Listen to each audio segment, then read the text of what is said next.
கிறிஸ்தவர்களாக மதம் மாறிய ஆதி திராவிடர்களையும் பட்டியலில் சேர்த்து அந்த பட்டியலின மக்களுக்கும் அரசியலமைப்பு சட்டத்தில் வழங்கப்பட்டுள்ள அனைத்து உரிமைகளையும் வழங்க வேண்டும் என்ற தீர்மானத்தை இந்த மாமன்றத்தில் கொண்டு வர விரும்புகிறேன். ஆதி திராவிடர்களாக இருந்து மதம் மாறிய பின்னரும் தீண்டாமை உள்ளிட்ட சாதிய வன்கொடுமைகளுக்கு அவர்கள் ஆளாவது தொடரவே செய்கிறது. எனவே இதனை கனிவோடு நாம் கவனிக்க வேண்டியவர்களாக இருக்கிறோம்.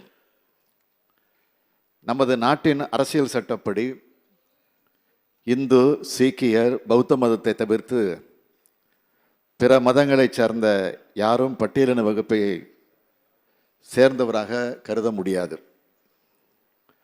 வரலாற்று ரீதியாகவே அவர்கள் ஆதி திராவிட வகுப்பினராக இருக்கும்போது அவர்களுக்கு பட்டியலின வகுப்புக்கான உரிமைகளை வழங்குவதே சரியானதாக இருக்கும்.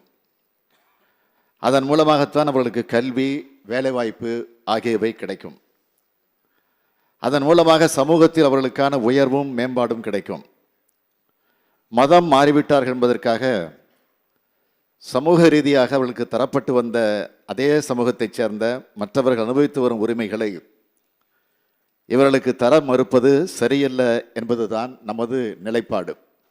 முத்தமிழறிஞர் கலைஞர் அவர்கள் முதலமைச்சராக இருந்த போதெல்லாம் 1996, 2006, 2010, 2011 ஆகிய காலகட்டங்களில் இதே கோரிக்கையை நிறைவேற்ற பிரதமருக்கு நேர்முக கடிதம் எழுதி ஒன்றிய அரசை தொடர்ந்து வலியுறுத்தி இருக்கிறார்.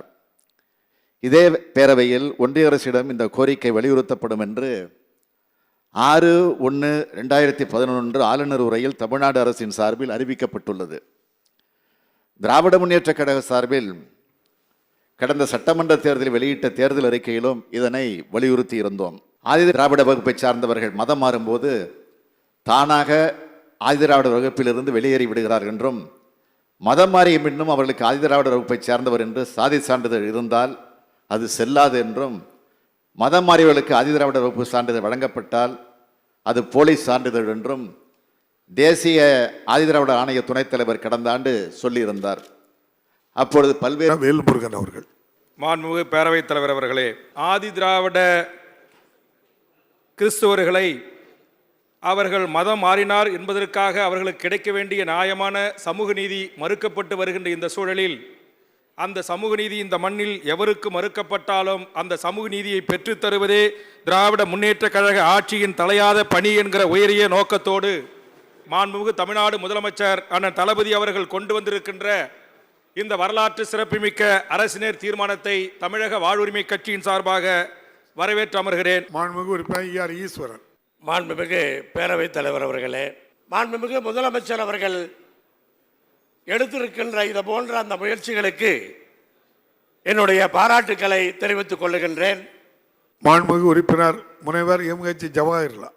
மாண்புமிகு பேரவைத் தலைவர் அவர்களே, திராவிட முன்னேற்ற கழகத்தினுடைய தேர்தல் அறிக்கையில் அளிக்கப்பட்ட வாக்குறுதியை நிறைவேற்றும் முகமாக இன்று தலித் கிறிஸ்தவர்களை பட்டியலின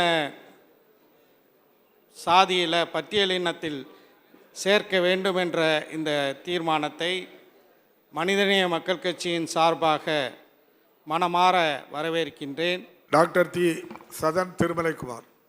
மாண்புமிகு பேரவைத் தலைவர் அவர்களே, இந்த தனி தீர்மானத்தை மறுமலர்ச்சி திராவிட முன்னேற்ற கழகத்தின் சார்பில் ஆதரித்து வரவேற்பதோடு அவர்களுக்கு என் நன்றியை காணிக்கையாக்குகின்றேன். மாண்புமிகு உறுப்பினர் டி. ராமச்சந்திரன். மாண்புமிகு பேரவைத் தலைவர் அவர்களே, சமூக நீதிக்கான உரிமைகளுக்கான இந்த தீர்மானத்தை இந்திய கம்யூனிஸ்ட் கட்சியின் சார்பிலே மனப்பூர்வமாக வரவேற்கிறேன். இன்றைக்கு மாண்புமிகு தமிழ்நாடு முதலமைச்சர் அவர்கள் கொண்டு வந்திருக்கிற இந்த தனி தீர்மானத்தை மார்க்சிஸ்ட் கம்யூனிஸ்ட் கட்சியின் சார்பிலே ஆதரிக்கிறோம், வரவேற்கிறோம். நன்றி, வணக்கம். மாண்புமிகு உறுப்பினர் சிந்தனை செல்வர். மாண்புமிகு பேரவைத் தலைவர் அவர்களே, மாண்புமிகு முதல்வரிடத்திலே ஒரு வாரத்திற்கு முன்னால் தான் போய் மனு கொடுத்தோம். மனு கொடுத்து அந்த மனு ஏற்று அது பரிசீலிக்கப்பட்டு அதையெல்லாம் எவ்வளவு காலமாகுமோ என்பதுதான் கடந்த கால அனுபவம். ஆனால் ஒரு வாரத்திற்கு முன்னால் கொடுத்த மனுவை இந்த நாளிலேயே ஏற்று இந்த நடப்பு சட்டமன்ற கூட்டத்தொடரிலேயே அதற்கான ஒரு அறிவிப்பை செய்திருப்பது, தனி தீர்மானத்தை கொண்டு வந்திருப்பது என்பது ஒரு மகத்தான அனுபவமாக இருக்கிறது என்பதை மகிழ்வோடு நான் சொல்ல கடமைப்பட்டிருக்கிறேன். மாண்புமிகு உறுப்பினர் ஜி கே மணி அவர்கள். மாண்புமிகு பேரவைத் தலைவர் அவர்களே, மதம் மாறிய கிறிஸ்தவர் மதம் மாறினாலும் பட்டியலினத்தில் சேர்த்து இடஒதுக்கீட்டு சலுகை வழங்க வேண்டும் என்று முதலமைச்சர் அவர்களால் கொண்டு வந்திருக்கிற இந்த அரசினர் தனி தீர்மானத்தை பாட்டாளி மக்கள் கட்சியின் சார்பில் முழுமனதோடு வரவேற்கிறேன். மாண்புமிகு பேரவைத் தலைவர்களே, மாண்புமிகு முதல்வர்கள் கொண்டு வந்திருக்கக்கூடிய அற்புதமான வரலாற்று சிறப்பான தீர்மானத்தை காங்கிரஸ் கட்சி சார்பிலே வரவேற்கிறேன். நன்றி. மாண்புமிகு உறுப்பினர் ரவி அவர்கள். மாண்புமிகு பேரவைத் தலைவர் அவர்களே, இந்திய அரசியலமைப்பு சட்டத்தில் பட்டியலின மக்களுக்கு வழங்கப்பட்டுள்ள சட்ட ரீதியான பாதுகாப்பு, உரிமைகள் மற்றும் இடஒதுக்கீடு உள்ளிட்ட சலுகைகளை கிறிஸ்துவராக மதம் மாறிய ஆதி திராவிடர்களுக்கும் விரிவுபடுத்தி அவர்களும் அனைத்து வகையிலும் சமூக நீதியின் பயன்களை பெற அரசியலமைப்பு சட்டத்தில் உரிய திருத்தங்கள் மேற்கொள்ளுமாறு இந்திய அரசை இப்பேரவை ஒருமனதாக வலியுறுத்தும் தனி தீர்மானத்தை அனைத்து இந்திய அண்ணா திராவிட முன்னேற்ற கழகத்தின் சார்பில் வரவேற்கிறோம். மாண்புமிகு உறுப்பினர் இனிக்கோ விருதியராஜ். மாண்புமிகு பேரவைத் தலைவர் அவர்களே, உச்சநீதிமன்றத்திலே பல வருட காலமாக கிடப்பில் போடப்பட்ட இந்த வழக்கை இப்போதுதான் வேகமாக விசாரித்துக் கொண்டிருக்கிற சூழ்நிலை. இந்த நேரத்தில் தமிழ்நாடு அரசினுடைய சட்டமன்றத்தினுடைய தனி தீர்மானத்தை மாண்புமிகு தமிழக முதல்வர் அவர்கள் கொண்டு வந்திருக்கிறார்கள்.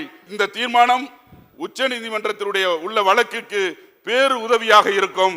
நீண்ட நாள் கோரிக்கையை நிறைவேற்றி தந்திய எங்கள் சமூக நீதியினுடைய தலைவா, நன்றி சொல்ல உனக்கு வார்த்தை இல்லை எனக்கு, நான் தான் வணங்குகிறேன் என்று பாடி கோடான கோடி நன்றி நன்றி நன்றி என்று நன்றி சொல்லி விடைபெறுகின்றேன். நன்றி. மாண்புமிகு உறுப்பினர் ஓ பன்னீர்செல்வம் அவர்கள். மாண்புமிகு பேரவைத் தலைவர் அவர்களே, மாண்புமிகு முதலமைச்சர் அவர்கள் கொண்டு வந்திருக்கின்ற தனி தீர்மானம் உள்ளபடியே அனைத்து மக்களாலும் ஒருமனதாக இந்த சட்டமன்றத்தில் நிறைவேற்றக்கூடிய தீர்மானமாக இன்றைக்கு வந்திருக்கிறது. முதலமைச்சர் கொண்டு வந்த தீர்மானத்தை நன்றியோடு வரவேற்று அமர்கிறேன். மாண்புமிகு முதலமைச்சர் அவர்கள். மாண்புமிகு பேரவைத் தலைவர் அவர்களே, நாங்கள் இந்த தீர்மானத்தை கொண்டு வந்திருக்கிறோம் என்று சொன்னால் ஏனோதானோ என்று கொண்டு வந்து விடுவதில்லை. இந்த தீர்மானத்தை பல்வேறு கட்ட ஆலோசனைகள் எல்லாம் மேற்கொண்டு சட்ட வல்லுநர்களெல்லாம் கலந்து பேசி அதற்கு பிறகுத்தான் இந்த தீர்மானத்தை முன்மொழிந்திருக்கிறோம். ஆக இதை முறையாக முன்மொழிந்திருக்கிறோம் என்பதை உறுதி செய்யக்கூடிய வகையிலே பாஜக வெளிநடப்பு செய்திருக்கிறது என்பதை மாத்திரம் பதிவு செய்து அமைகிறேன். தீர்மானம் ஒரு மனதாக நிறைவேறியது.